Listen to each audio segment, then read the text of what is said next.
حميد مجيد اللهم بارك على محمد وعلى آل محمد كما باركت على إبراهيم وعلى آل إبراهيم إنك حميد مجيد أما بعد فإن أحسن الحديث كتاب الله وخير الهدي هدي محمد صلى الله عليه وسلم وشر الأمور محدثاتها وكل محدثة بدعة وكل بدعة ضلالة وكل ضلالة في النار رب اشرح لي صدري ويسر لي أمري واحلل عقدة من لساني يفقهوا قولي رب زدني علما أعوذ بالله من الشيطان الرجيم بسم الله الرحمن الرحيم يوم لا يخزي الله النبي والذين آمنوا معه وقال في مقام آخر التائبون العابدون الحامدون السائحون الراكعون الساجدون الآمرون بالمعروف والناهون عن المنكر والحافظون لحدود الله وبشر المؤمنين وقال النبي صلى الله عليه وسلم أحبوا أهل بيتي لحبي وقال النبي صلى الله عليه وسلم في مقام آخر أكرموا أصحابي رب ذوالجلال کے لیے ہما قسم کی تعریفات اور بابرکت کلمات خاص ہیں۔ وہ ذات اعلیٰ و بالا جو ہر قسم کے عیوب و نقائص سے پاک مبرہ اور منزہ ہے، اس جیسا کوئی نہیں، اس کا ثانی کوئی نہیں۔ وہ احد ہے، وہ صمد ہے، وہی اول ہے، وہی آخر ہے، وہی ظاہر ہے، وہی باطن ہے۔ مختصر حمد و ثنا کے بعد درود و سلام ہوں میرے اور آپ کے محبوب اور غمخوار پیغمبر، نبیوں کے امام، رسولوں کے سرتاج، خاتم النبیین، تاجدار حرمین، امام اعظم حضرت محمد مصطفیٰ صلی اللہ علیہ وآلہ وسلم کی ذات گرامی پر، جن کی زندگی کا ہر گوشہ، ہر لمحہ اور ہر لحظہ ہمارے لیے واجب حجت، قابل تعظیم اور قابل عمل ہے، اسی کو اپنا کر ہم کامیابی حاصل کر سکتے ہیں، اور اس کو ترک کرنے والا، چھوڑنے والا دنیا آخرت میں اس کو ذلت اور رسوائی کے ساتھ کچھ نہیں ملے گا۔ یہ اللہ کے فضل و کرم سے ہم ایمان و یقین رکھتے ہیں۔ حضرات گرامی، گزشتہ خطبہ جمعہ میں یہ بات ہوئی تھی کہ اصحاب رسول صلی اللہ علیہ وآلہ وسلم کو اہل بیت اطہار سے بے پناہ محبت تھی، اور اسی طرح چند ایک باتیں اس حوالہ سے بھی رکھنا چاہتا ہوں کہ اہل بیت کو بھی اصحاب رسول سے بڑا پیار تھا، صحابہ کو اہل بیت سے اور اہل بیت کو اصحاب رسول سے۔ صحابیت کا اعزاز تو سبھی کو ملا، لیکن اہل بیت کا اعزاز سبھی کو نہ ملا۔ اگرچہ اہل بیت میں نے عرض کیا تھا کہ رسول اکرم صلی اللہ علیہ وسلم نے 5-6 افراد نہیں بلکہ 5-6 خاندانوں کے نام لے کر فرمایا تھا کہ یہ میرے اہل بیت میں شامل ہیں، اور آپ کی ازواج مطہرات، آپ کی اکلوتی بیٹی صرف سیدہ فاطمہ اکیلی نہیں بلکہ آپ کی باقی تینوں چاروں یہ بناتے اربع آپ کے اہل بیت میں شامل ہیں۔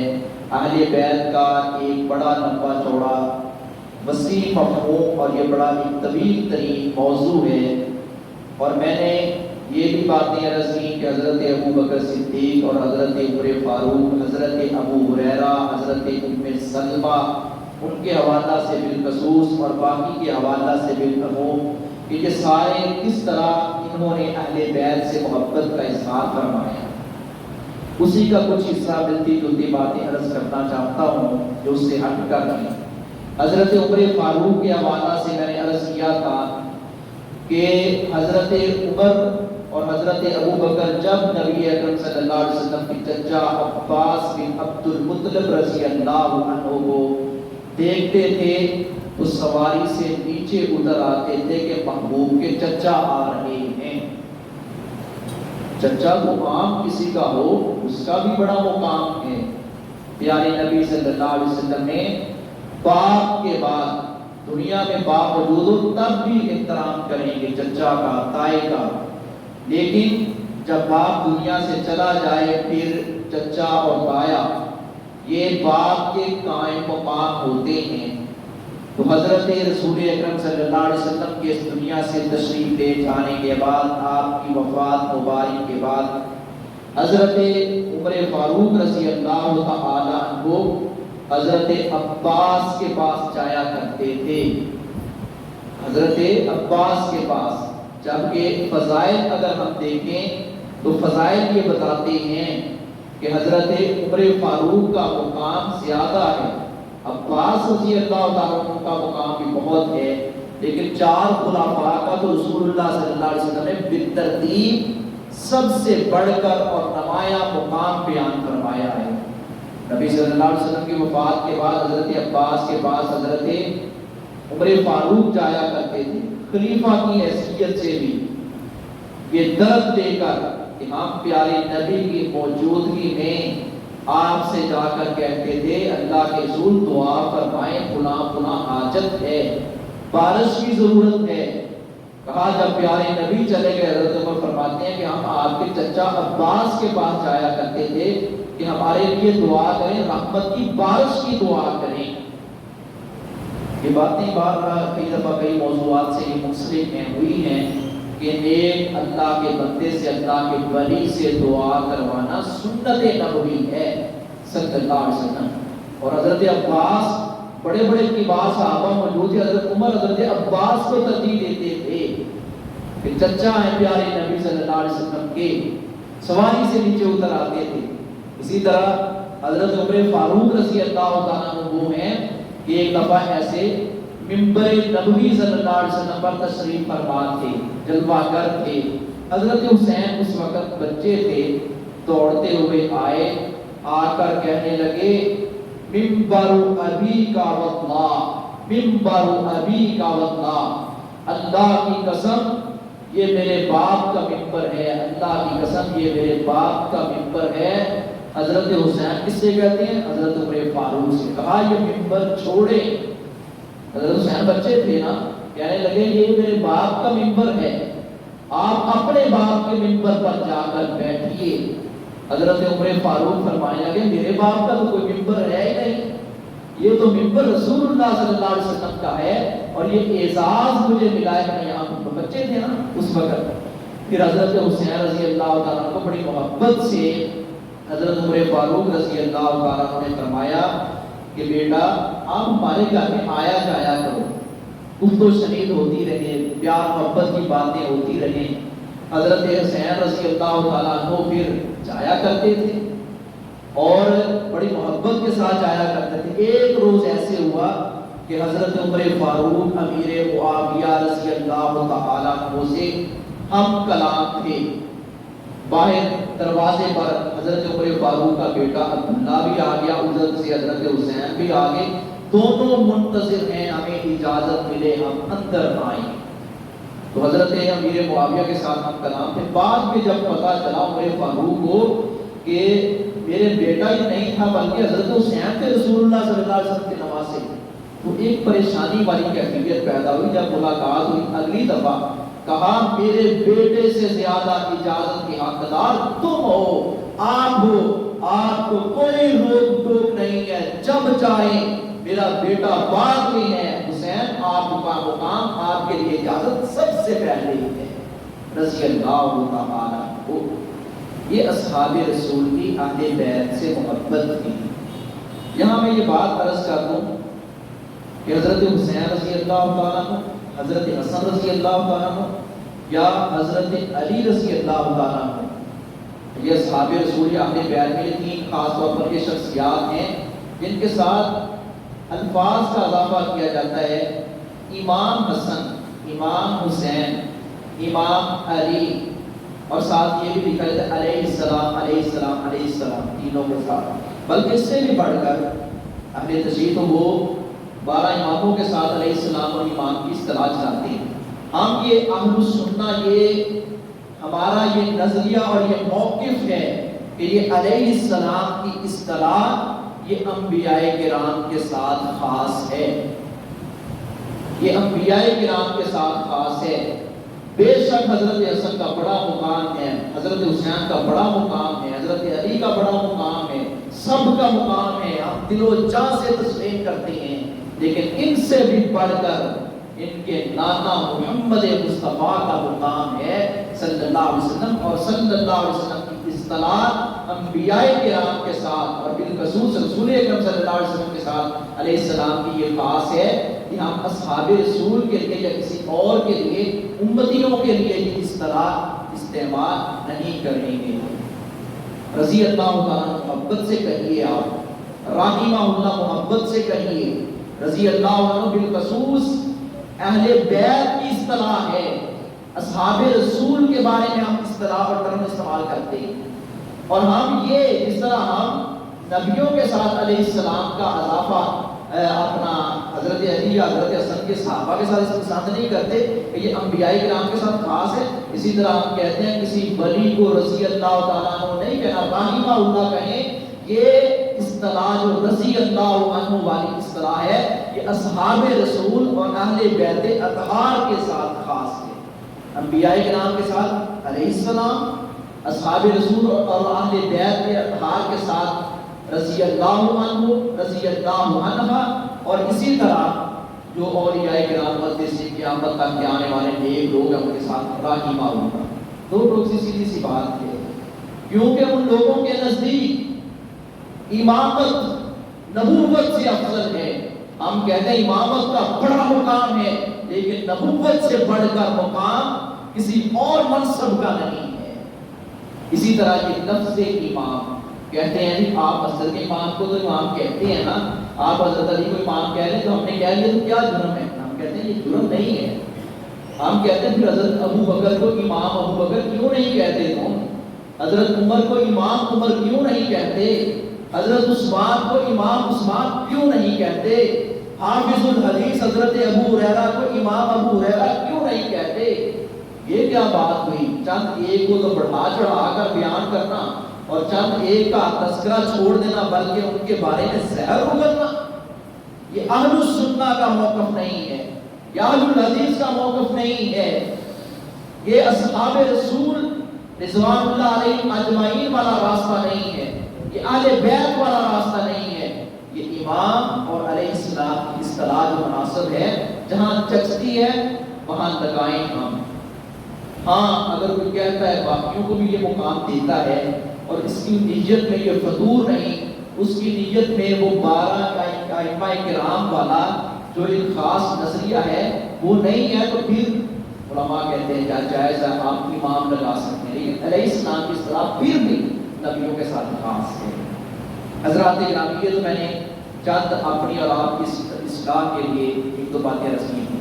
یہ میں نے عرض کر رہا تھا حضرت عمر رضی اللہ تعالیٰ عنہ کی اہل بیت سے محبت، اور اسی طرح حضرت زید بن ثابت، کون زید بن ثابت جو پیارے نبی صلی اللہ علیہ وسلم کی بنی کی کتابت کیا کرتے تھے، کاتب بنی تھے، اور پیارے نبی صلی اللہ علیہ وسلم نے فرمایا، آپ نے فرمایا یہ علم الفرائض کا سب سے زیادہ جاننے والا عالم اگر وراثت کے مسائل جاننے والا، آپ نے فرمایا میری امت میں اگر سب سے بڑھ کر وراثت کے مسائل جاننے والے ہیں تو وہ زید بن ثابت ہیں۔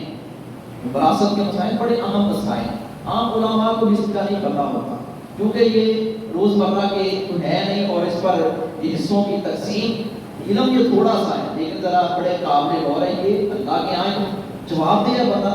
وراثت کے بارے میں کسی کو مسئلہ اگر غلط بتا دیتا ہے، جس طرح وراثت کے معاملے میں آپس میں ڈنڈی مارنے والے، لڑنے والے والدین، جبر اور ظلم کرنے والے، یا بھائی آپس میں لڑنے والے، بہنوں کا حق کھانے والے مجرم ہیں، اسی طرح غلط فتویٰ دینے والا بھی اللہ کا مجرم ہے۔ وہ حقوق اللہ پر ہی نہیں بلکہ حقوق العباد پر بھی ڈاکہ ڈالتا ہے۔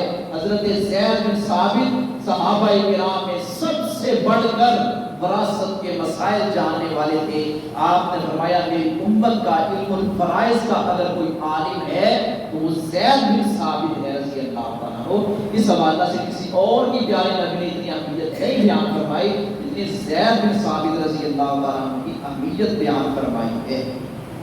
اسی طرح یہ حضرت زید کا تذکرہ میں نے اس لیے کیا کہ حضرت عباس کے بیٹے پیارے نبی کے چچا زاد بھائی عبداللہ بن عباس رضی اللہ تعالیٰ عنہ ایک دن دیکھا حضرت زید کو دیکھا وہ گھوڑے پر سوار ہونے لگے ہیں۔ عبداللہ بن عباس پیارے نبی کے چچا زاد بھائی دوڑتے ہوئے آئے، گھوڑے کی رکاب تھام لی کہ یہ ایزیلی بیٹھ جائے سواری پر۔ تو حضرت عبداللہ بن عباس کا یہ منظر دیکھا تو حضرت زید فرمانے لگے نا نا نا ایسا نہ کریں۔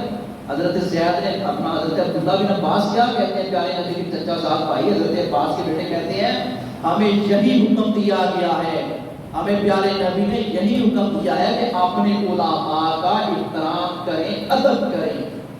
کون کہہ رہے ہیں؟ پیارے نبی کے چچا کے بیٹے عبداللہ بن عباس کہتے ہیں اس کے بارے میں زید بن ثابت سے کہہ رہے ہیں ہمیں پیارے نبی نے حکم دیا ہے آپ آرام سے بیٹھے، میں رکاب تب پکڑاؤں گا آپ کو جب آپ آرام سے بیٹھ جائیں گے۔ ہمیں یہ حکم دیا گیا کہ علماء کا احترام کریں۔ پیارے بھائی ہم کیوں احترام نہیں کرتے اہل علم کا؟ اہل علم کا احترام کرنا چاہیے۔ علماء انبیاء کرام کے وارث ہیں، یہ جو علماء حق ہیں ان کا ادب، ان کا احترام ملحوظ خاطر رکھنا چاہیے، وگرنہ اللہ کے یہاں جواب دے دیں، یہ ایک الگ موضوع ہے۔ اب حضرت عبداللہ بن عباس کو جب بیٹھ گئے، حضرت رکاب تھامنے لگے نا، پھر آگے زید بن ثابت نے بھی محبت بھرا انداز اپنایا۔ عبداللہ بن عباس جو رکاب تھام رہے ہیں اترے نیچے اور ان کا ہاتھ ایسے چوم لیا، کہا ہمیں بھی حکم دیا گیا ہے کہ پیارے نبی کے اہل بیت سے محبت کرو۔ یہ اصحاب رسول کا پیار تھا اہل بیت سے۔ بدبخت ہے وہ، ظالم ہے وہ جو اصحاب رسول کے بارے میں یہ بکواس کرتا ہے کہ اہل بیت کے ساتھ یہ نعوذ باللہ بغض رکھتے تھے، یہ منحرف ہو گئے تھے۔ صرف 3-4 ہستیاں تھیں، یہ علم سے دوری ہے، یہ تعصب کا اظہار ہے، ہٹ درمی کے علاوہ اور کچھ بھی نہیں ہے۔ یہ تو وہ لوگ ہیں، قرآن نے کہا اشداء علی الکفار، کافروں پر گرم، رحماء بینہم، آپس میں رحم دل تھے۔ یہ تو صحابہ کرام کا اہل بیت سے پیار تھا۔ اب اہل بیت کا پیار سنیے اصحاب رسول صلی اللہ علیہ وسلم سے۔ میں یہاں ایک بات اور عرض کرتا ہوں، حضرت عائشہ فرماتی ہیں حضرت علی کے بارے میں کہ حضرت علی سے بڑھ کر علم و فضل کے اعتبار سے جب بڑے بڑے صحابہ دنیا سے چلے گئے، ماں عائشہ سے یہ سوال ہوا اس وقت سب سے زیادہ عظمت فضیلت شان والا کون ہے؟ ماں عائشہ صدیقہ رضی اللہ تعالیٰ عنہا نے واشکاف الفاظ میں فرمایا تھا وہ شیر خدا علی المرتضیٰ ہیں رضی اللہ تعالیٰ عنہ۔ سیدہ عائشہ کا یا سیدنا علی کا جھگڑا ہوا عارضی تھا، انہوں نے ختم کر دیا، ہماری طرح دل میں کوڑ نہیں رکھا کہ سلو ہو بھی جاتی ہے پھر کسی نہ کسی موقع پر ہاں تو غلام موقع سے میں ادھر کی طرف ایسا ہی نہیں تھے صحابہ رسول صلی اللہ علیہ وسلم، اہل بیت ایسے نہیں کرتے تھے۔ اسی طرح حضرت علی رضی اللہ تعالیٰ عنہ، کون؟ علی المرتضیٰ کا پیار دیکھیں اصحاب رسول سے۔ حضرت عمر فاروق رضی اللہ تعالیٰ عنہ کی جب چارپائی پڑی تھی، ان کی میت پڑی تھی، حضرت عبداللہ بن عباس رضی اللہ تعالیٰ عنہ آئے اور آ کر یہ کلمات کہے، اہل بیت کے فرد نے اصحاب رسول کے بارے میں کلمات کہے کہ اللہ عمر پر رحم فرمائے۔ اہل بیت پیار کر رہے ہیں اصحاب رسول سے۔ صحابی کہتے ہیں میں نے مڑ کر دیکھا، ہاں حضرت علی آئے میرے کندھوں پر عبداللہ بن عباس فرماتے ہیں ہاتھ رکھا اور کہا اللہ عمر پر رحم فرما۔ کون کہہ رہے ہیں؟ حضرت عبداللہ بن عباس۔ کون کہہ رہے ہیں؟ اہل بیت کے گرانے کے ایک فرد کہہ رہے ہیں اللہ عمر پر رحم فرما۔ حضرت فرماتے ہیں صحابی کہتے ہیں میں نے مڑ کر دیکھا، حضرت علی کہتے ہیں میں نے دیکھا تو حضرت علی المرتضیٰ کہتے ہیں اللہ عمر پر رحم فرما۔ اور یہی وہ علی المرتضیٰ ہیں رضی اللہ تعالیٰ عنہ جو فرماتے ہیں قتلانا و قتلاہم فی الجنہ، معاویہ کے مقتول اور علی المرتضیٰ کی جماعت کے مقتول دونوں جنتی ہیں۔ اختلاف ہوا تھا، ایک جنگ کی کیفیت برپا ہو گئی، لیکن حضرت علی فرماتے ہیں کہ اگر مجھے پتا ہوتا کہ اتنا معاملہ طول پکڑ جائے گا میں کبھی اس معاملے میں نہ جاتا، میرے علم میں نہ تھا۔ حضرت علی کو پریشانی، حضرت امیر معاویہ کو پریشانی تھی، وہ امیر معاویہ رضی اللہ تعالیٰ عنہ جو حضرت علی کی شہادت پر غم زدہ تھے، زاروں کی طرح رو رہے تھے۔ اہلیہ نے کہا ان سے تو تمہارا اختلاف رہا، تنازع رہا، اس منہ سے رو رہے ہیں، فرمانے لگے تجھے نہیں پتا دنیا سے علم کا سمندر چلا گیا۔ اور وہ علی المرتضیٰ ہیں جو امیر معاویہ کے بارے میں فرماتے ہیں لوگوں اگر تم امیر معاویہ کی جب خلافت اور حکومت آئے گی تم بیعت نہیں کرو گے تو تم گردن تن سے جدا ہوتے دیکھو گے، سر دھڑ سے جدا ہوتے دیکھو گے۔ یہ تھا اہل بیت کا اصحاب رسول سے پیار رضوان اللہ علیہم اجمعین، ایک سے بڑھ کر ایک محبت کرنے والے تھے۔ اور یہ وہ سارے ہیں جن کے بارے میں قرآن کہتا ہے التائبون العابدون الحامدون السائحون الراکعون الساجدون العاملون بالمعروف والناہون عن المنکر۔ پڑھیے سورہ توبہ کہ یہ سارے صحابہ، یہ سارے اہل بیت توبہ کرنے والے، اللہ کی عبادت کرنے والے، اور اسی طرح رکوع و سجود کرنے والے، روزے رکھنے والے، جہاد و قتال کرنے والے، اور نیکی کا حکم دینے والے، برائی سے روکنے والے، والحافظون لحدود اللہ، اللہ کی حدود کی حفاظت کرنے والے، اللہ کی حدود کی حفاظت کرنے والے، وبشر المؤمنین، اور ایسے مومنوں کو بشارت دیجیے۔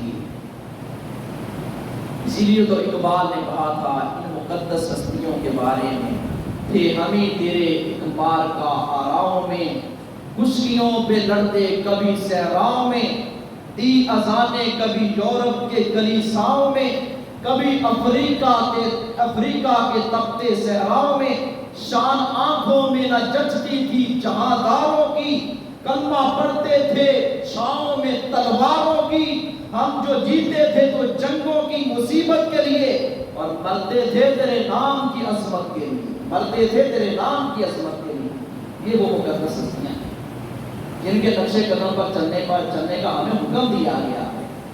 پھر کیوں نہ سلام پیش کروں سلمان رشدی کو واسطے جہنم کرنے والے کو، عقیدہ رسالت کی جنگ لڑنے والے اس ہیرو کو کہ جس نے اس کو واسطے جہنم کیا، جس کو کل تک کوئی نہیں جانتا تھا، آج امت مسلمہ کا ایک ایک فرد اور بچہ بچہ بچہ جانتا ہے۔ اس سے پیچھے بھی غازی الدین شہید جیسے، غازی عبدالقیوم جیسے کئی مرد مجاہد ہوئے، اور کل کا واقعہ آپ نے اپنے فیصلہ آباد میں دیکھا۔ وہ کوئی مولوی نہیں تھا، لیکن وہ ایک مجاہد تھا جس نے یہ بات کہی اللہ کے علاوہ کوئی لاسانی نہیں، تو سینکڑوں افراد اس پر ٹوٹ پڑے کہ تو نے یہ غلط بات کی ہے۔ آج بھی عقیدہ توحید کی جو بات کرتا ہے اسی طرح ان کو دکھ پہنچایا جاتا ہے جس طرح نبیوں کو دکھ پہنچایا جاتا ہے۔ سچی بات ہے، عقیدہ توحید اس کی یہ جو اسلام کی اساس اور بنیاد ہے، اکثر و بیشتر مسلمان اس کی روح سے ناواقف ہیں۔ مشرک صرف وہ نہیں ہوتا جو پتھر کے آگے جھک جائے، مشرک صرف وہ نہیں ہوتا جو حجر اور شجر کے آگے جھک جائے۔ حضرات، یہ شرک ایسی غلیظ بیماری ہے، شرک ایسی غلیظ بیماری ہے۔ قرآن نے کہا، اللہ رب العزت نے فرمایا میں چاہوں تو سارے گناہ معاف کر دوں، لیکن میں نے شرک کرنے والے مشرک کو معاف نہیں کرنا۔ ایسے ایسے عظیم لوگ ہر دور میں رہے، اگرچہ تعداد کم ہے۔ ہمارے اندر بھی اللہ ایسی توحید والی غیرت پیدا کر دے، اللہ ہمیں سنت سے محبت والی اور رسالت کے عقیدے کے جذبے سے سرشار رکھنے والی محبت ہمارے دلوں میں یہ رسول پکڑ جائے۔ حکمران اپنی عیاشیوں کے لیے لڑ رہے ہیں، مر رہے ہیں، اور یہ مرتے رہیں گے، لڑتے رہیں گے، ذلیل ہوتے رہیں گے کہ ادھر ظلم کیا جا رہا ہے، ظلم کیا جا رہا ہے عوام پر، غرباء پر۔ اللہ بہت دعائیں کیوں نہیں لگتی؟ کرتے تو ہم ہدایت کی دعا، ہمیں کسی سے کوئی سروکار نہیں، کوئی نون لیگ کا ہو، کوئی پی ٹی آئی کا ہو۔ ہم کہتے ہیں کہ ظلم کے خلاف آواز ہر ایک کو بلند کرنی چاہیے۔ اللہ جتنے بھی ظالم ہیں اللہ سب کو ہدایت دے دے۔ معصوم بچوں پر ظلم کیا جا رہا ہے، اور جو اپنے حق کی آواز بلند کرتے ہیں آگے اس پر جبر کیا جا رہا ہے کہ تو حق کی آواز کیوں بلند کرتا ہے۔ لوگ مر رہے ہیں فقر و فاقہ میں، غربت میں۔ ایسے حالات میں کیا ہمیں ان مقدس ہستیوں سے رہنمائی نہیں لینی چاہیے؟ اچھے لوگ ہر دور میں رہیں اور کلمہ بلند ہوتا رہے گا۔ پیارے نبی صلی اللہ علیہ وسلم نے فرمایا تھا اتنی دیر تک قیامت قائم نہیں ہوگی جب تک رب کی زمین پر ایک بھی اہل توحید باقی نہ رہے۔ اہل توحید چلے جائیں گے قیامت قائم ہو جائے گی۔ اہل توحید بظاہر بہت زیادہ ہیں، لیکن جو اسلام جو تقاضا کرتا ہے، جس طرح کے اہل توحید اسلام چاہتے ہیں اس طرح کے نہیں، ان کی تعداد بہت کم ہے، بہت کم ہے۔ پیارے نبی نے فرمایا تھا اسلام شروع میں بھی اجنبی تھا، اسلام قرب قیامت بھی اجنبی ہوگا۔ فطوبی للغرباء، ایسے اجنبیوں کے لیے خوشخبری ہے۔ اللہ کے رسول کو کون سے اجنبی جن کے لیے خوشخبری ہے؟ فرمایا جو ایسی حالت میں الہ کلمت اللہ کے لیے لڑیں گے، ایسی حالت میں لڑیں گے کہ جب لوگ اسلام سے ناواقف ہوں گے۔ بظاہر بڑے مسلمان اسلام پھیل رہا ہے، لیکن حلال و حرام کی تمیز کرنے والے، صرف ایک اللہ کے آگے جھکنے والے، پیارے نبی کی سنت کا حیا کرنے والے بہت کم مسلمان ہیں۔ اللہ کو نام کے مسلمان نہیں، اللہ کو کام کے مسلمان چاہیے۔ اللہ کو مسلمان اس طرح کے چاہیے جو اصحاب رسول اور اہل بیت کے نقش قدم پر چلنے والے علماء علیہ البلاغ۔